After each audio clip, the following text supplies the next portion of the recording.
Assalamualaikum warahmatullahi wabarakatuh. Selamat pagi Bapak dosen dan teman-teman sekalian.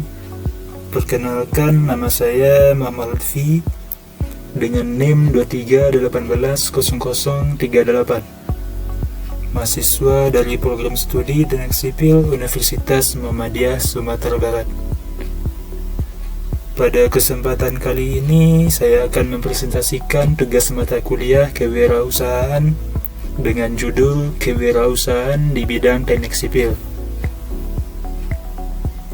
Pada presentasi ini, kita akan mengenal mengenai konsep kewirausahaan, implementasinya di dunia nyata, serta prospeknya di masa yang akan datang. Melalui presentasi ini, kita akan melihat bahwa lulusan teknik sipil tidak hanya memiliki peluang menjadi seorang engineer, tetapi juga memiliki kesempatan menjadi seorang wirausahawan yang mampu menciptakan lapangan pekerjaan dan menghadirkan inovasi di bidang konstruksi. Sebelum masuk ke pembahasan utama, berikut adalah garis besar materi yang akan kita bahas pada presentasi ini.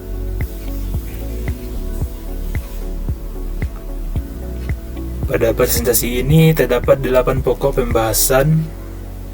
Kita akan membahas mulai dari konsep dasar kewirausahaan dalam teknik sipil, karakteristik yang harus dimiliki oleh seorang wirausaha, berbagai peluang usaha, serta inovasi yang berkembang, strategi membangun bisnis, proses pengembangan produk dan layanan, tantangan yang dihadapi, contoh implementasi di dunia nyata, hingga prospek kewirausahaan di masa depan.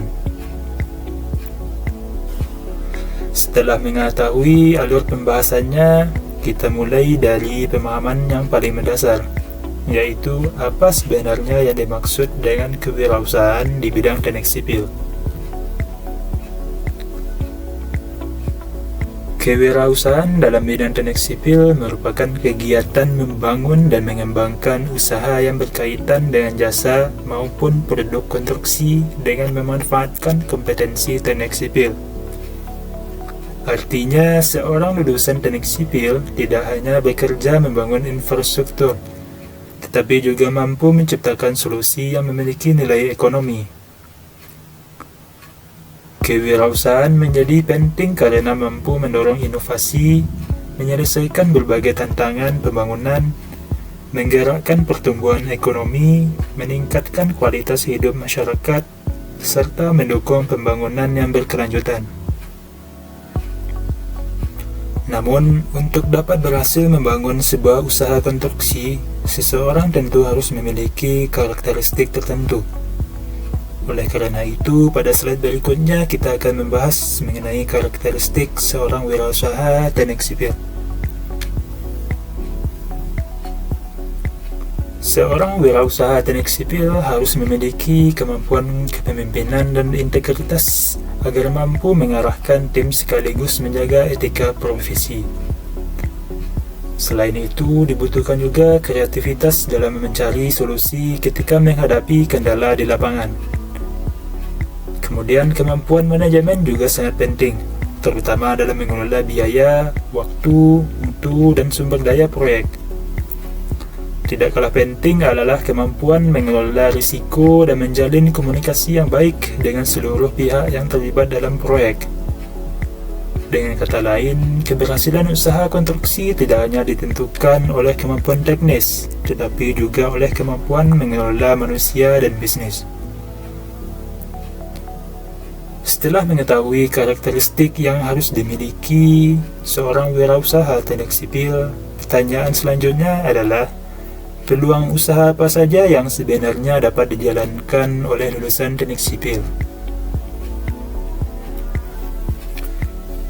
Peluang usaha di bidang teknik sipil saat ini sangatlah luas dan beragam. Mulai dari jasa kontraktor, konsultan perencana, konsultan pengawas, developer properti, supplier material, laboratorium pengujian material, penyewaan alat berat, hingga startup teknologi konstruksi. Perkembangan teknologi juga membuka peluang baru melalui aplikasi manajemen proyek, Building Information Modeling atau BIM, drone mapping, hingga sistem monitoring proyek berbasis digital. Hal ini menunjukkan bahwa dunia teknik sipil tidak lagi terbatas pada pekerjaan lapangan saja, tetapi juga usaha berbasis teknologi mulai berkembang pesat. Namun, agar mampu bersaing dalam berbagai peluang usaha tersebut, dibutuhkan inovasi yang terus berkembang. Selanjutnya, kita akan melihat berbagai inovasi yang sedang mengubah industri konstruksi.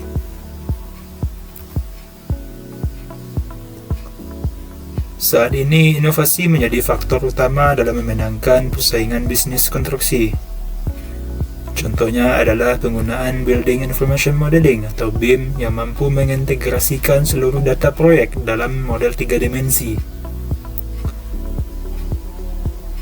Kemudian terdapat konsep Green Building yang berorientasi pada pembangunan ramah lingkungan. Selain itu, ada Smart Construction, prefabrikasi, drone survey, hingga artificial intelligence yang membantu proses perencanaan, estimasi biaya, dan analisis risiko proyek. Semua inovasi tersebut bertujuan untuk meningkatkan efisiensi, kualitas, dan keselamatan kerja. Setelah mengetahui berbagai inovasi yang dapat dimanfaatkan, langkah berikutnya adalah menentukan strategi agar usaha tersebut mampu berkembang dan bertahan di tengah persaingan. Strategi pertama adalah menentukan niche market atau bidang usaha yang ingin difokuskan. Kemudian, memanfaatkan teknologi untuk meningkatkan efisiensi pekerjaan. Selanjutnya, membangun hubungan baik dengan klien dan mitra bisnis, karena kepercayaan merupakan aset utama dalam dunia konstruksi. Selain itu, perusahaan harus menjaga kualitas pekerjaan, menerapkan manajemen risiko, dan terus mengikuti perkembangan teknologi melalui penelitian dan pengembangan. Setelah strategi bisnis ditentukan, perusahaan tentu perlu menghasilkan produk maupun layanan yang sesuai dengan kebutuhan pasar. Oleh karena itu, kita masuk ke tahapan pengembangannya. Pengembangan produk diawali dengan mengidentifikasi kebutuhan pasar melalui riset. Kemudian dilakukan brainstorming untuk menghasilkan ide-ide baru. Ide tersebut divalidasi sebelum dibuat menjadi prototipe. Selanjutnya dilakukan uji coba, evaluasi, penyempurnaan, hingga akhirnya dipasarkan kepada konsumen. Setelah produk diluncurkan, perusahaan tetap harus menerima masukan pelanggan sebagai dasar untuk melakukan peningkatan kualitas secara berkelanjutan. Meskipun proses pengembangan sudah dilakukan dengan baik, dalam praktiknya masih terdapat berbagai tantangan yang harus dihadapi oleh para pelaku usaha konstruksi.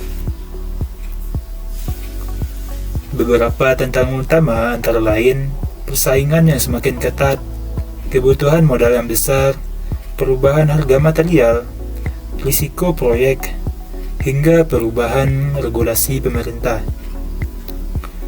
Untuk mengatasi tantangan tersebut, diperlukan peningkatan kualitas sumber daya manusia, pengelolaan keuangan dengan baik, kemitraan strategis, digitalisasi proyek, serta penerapan quality control secara konsisten. Teori yang telah kita bahas tadi akan lebih mudah dipahami jika melihat contoh penerapannya secara langsung. Oleh karena itu, berikut beberapa studi kasus perusahaan konstruksi yang sukses di tingkat dunia. Pada bagian ini, terdapat 4 contoh perusahaan dunia yang berhasil menerapkan konsep kewirausahaan dalam bidang teknik sipil. Contoh tersebut berasal dari Skanska, Bjarne Ingels Group atau BIG, The Boring Company, dan Arup. Keempat perusahaan tersebut memiliki pendekatan yang berbeda, tetapi sama-sama berhasil menciptakan inovasi yang memberikan nilai ekonomi sekaligus manfaat bagi masyarakat. Kita mulai dari contoh yang pertama, yaitu Skanska. Skansa merupakan perusahaan konstruksi global yang berfokus pada pembangunan yang berkelanjutan. Salah satu proyek terbaiknya adalah The Tower at PNC Plaza di Pittsburgh, yang dikenal sebagai salah satu gedung perkantoran paling ramah lingkungan di dunia. Keberhasilan proyek ini menunjukkan bahwa inovasi yang berfokus pada keberlanjutan dapat menjadi keunggulan kompetitif sekaligus menciptakan nilai ekonomi dan lingkungan. Contoh berikutnya menunjukkan bahwa kreativitas juga dapat menghasilkan infrastruktur yang unik. Bear Ingels Group atau BIG mengembangkan proyek Copenhagen di Denmark. Bangunan ini mengolah sampah menjadi energi listrik sekaligus dimanfaatkan sebagai pusat rekreasi dengan lintasan ski, dinding panjat, dan jalur pendakian. Proyek ini membuktikan bahwa kreativitas dan inovasi mampu menghasilkan infrastruktur yang memiliki nilai ekonomi, sosial, dan lingkungan secara bersamaan. Selanjutnya, kita melihat inovasi pada sektor transportasi bawah tanah. The Boring Company mengembangkan konsep loop dan hyperloop untuk mengatasi kemacetan di perkotaan. Teknologi ini memanfaatkan jaringan terowongan bawah tanah dengan biaya pembangunan yang lebih efisien dibandingkan metode konvensional. Pada kasus ini menunjukkan bahwa inovasi serta keberanian menciptakan teknologi baru dan menyelesaikan permasalahan nyata menjadi kunci keberhasilan kewirausahaan di bidang teknik sipil. Contoh yang terakhir berasal dari perusahaan konsultan teknik yang terkenal di dunia.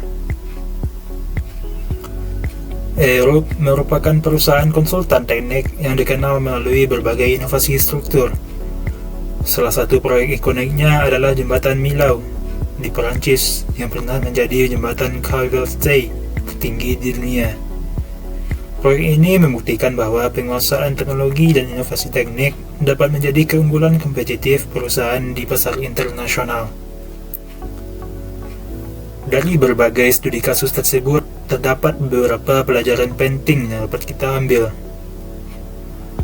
Terdapat 8 pembelajaran utama, yaitu pentingnya perencanaan yang matang, komunikasi yang efektif, pengelolaan risiko, menjaga kualitas dan keselamatan kerja, membangun kemitraan, memanfaatkan teknologi terbaru, menerapkan pembangunan berkelanjutan, serta melakukan evaluasi secara terus-menerus. Seluruh faktor tersebut saling melengkapi dan menjadi kunci keberhasilan dalam membangun bisnis konstruksi. Selanjutnya, kita akan melihat bagaimana prospek kewirausahaan teknik sipil di masa depan. Prospek kewirausahaan teknik sipil diperkirakan akan terus meningkat seiring berkembangnya teknologi dan meningkatnya kebutuhan pembangunan infrastruktur. Peluang terbesar terdapat pada green construction, transformasi digital konstruksi, smart infrastructure, material inovatif, jasa konsultansi modern, serta pembangunan infrastruktur yang tangguh terhadap perubahan iklim. Oleh karena itu, lulusan teknik sipil harus mampu beradaptasi dengan perkembangan teknologi agar tetap memiliki daya saing. Sebagai penutup, berikut saya sampaikan beberapa kesimpulan dari presentasi ini. Dapat disimpulkan bahwa kewirausahaan merupakan salah satu pilihan karir yang sangat menjanjikan bagi lulusan teknik sipil. Peluang usahanya sangat beragam, mulai dari jasa konstruksi hingga startup teknologi. Keberhasilan tidak hanya ditentukan oleh kemampuan teknis, tetapi juga kemampuan manajemen, kepemimpinan, komunikasi, dan pengelolaan risiko. Selain itu, inovasi serta pemanfaatan teknologi seperti Building Information Modeling atau BIM, Artificial Intelligence, drone survey, dan konstruksi modular menjadi faktor utama dalam meningkatkan daya saing. Dengan semangat berwirausaha, lulusan teknik sipil tidak hanya dapat memperoleh keuntungan, tetapi juga mampu menciptakan lapangan kerja dan berkontribusi terhadap pembangunan nasional.